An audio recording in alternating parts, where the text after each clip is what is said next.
بسم الله الرحمن الرحيم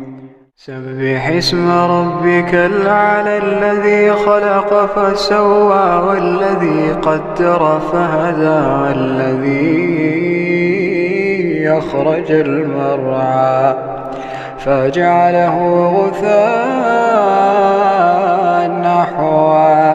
سنقرئك فلا تنسى إلا ما شاء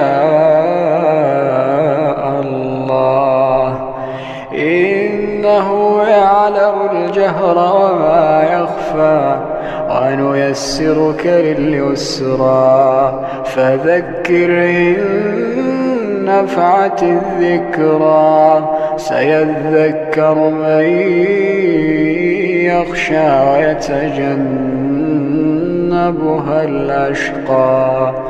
الأشقى الذي يصلى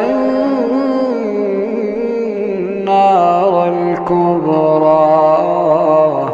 ثم لا يموت فيها ولا يحيا قد أفلح من